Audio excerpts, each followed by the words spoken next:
The pretty one, very inspiring. It had been a very long night. Our black Cocker Spaniel Precious was having a difficult delivery. I lay on the floor beside her large 4-foot square cage, watching her every movement. Watching and waiting, just in case I had to rush her to the veterinarian. After 6 hours the puppies started to appear. The firstborn was black and white. The second and third puppies were tan and brown in color.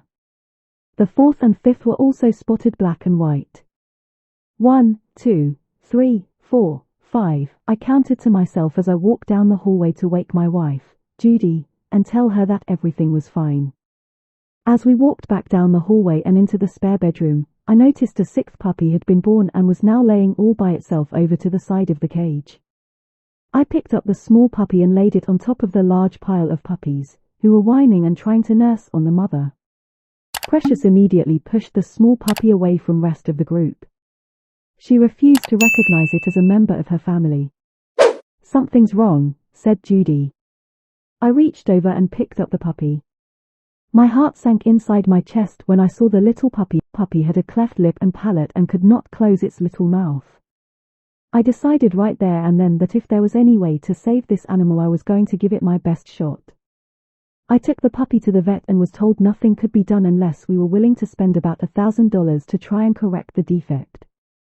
He told us that the puppy would die mainly because it could not suckle. After returning home, Judy and I decided that we could not afford to spend that kind of money without getting some type of assurance from the vet that the puppy had a chance to live.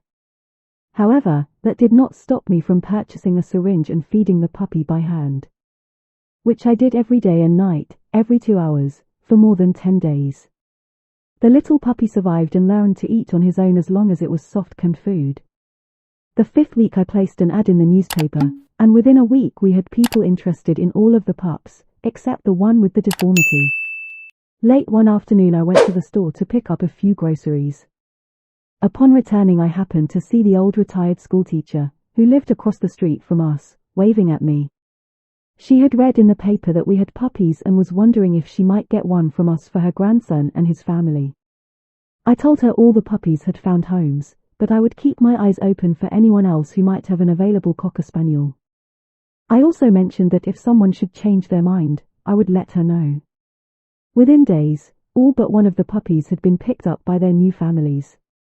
This left me with one brown and tan cocker as well as the smaller puppy with the cleft lip and palate. 2 days passed without me hearing anything from the gentleman who had been promised the tan and brown pup.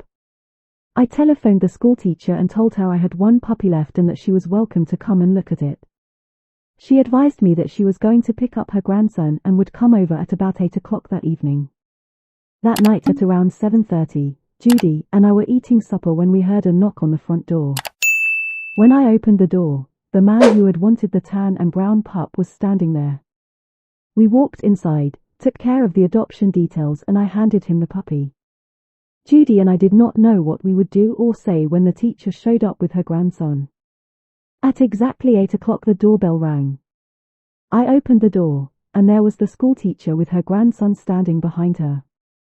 I explained to her the man had come for the puppy after all, and there were no puppies left. "I'm sorry, Jeffrey. They found homes for all the puppies," she told her grandson. Just at that moment, the small puppy left in the bedroom began to yelp. "My puppy! My puppy!" yelled the little boy as he ran out from behind his grandmother. I just about fell over when I saw that the small child also had a cleft lip and palate.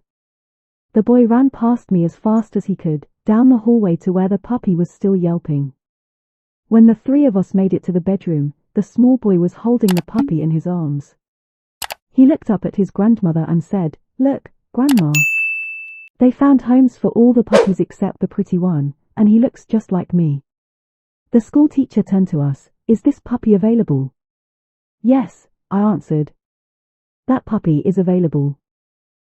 The little boy, who was now hugging the puppy, chimed in, "My grandma told me these kind of puppies are real expensive and that I have to take real good care of it." The lady opened her purse, but I reached over and pushed her hand back down into her purse so that she would not pull her wallet out. "How much do you think this puppy is worth?" I asked the boy. About $1? No. This puppy is very, very expensive, he replied. More than $1? I asked. I'm afraid so, said his grandmother. The boy stood there pressing the small puppy against his cheek. We could not possibly take less than $2 for this puppy, Judy said, squeezing my hand. Like you said, it's the pretty one. The schoolteacher took out $2 and handed it to the young boy. It's your dog now, Jeffrey. You pay the man. Still holding the puppy tightly, the boy proudly handed me the money.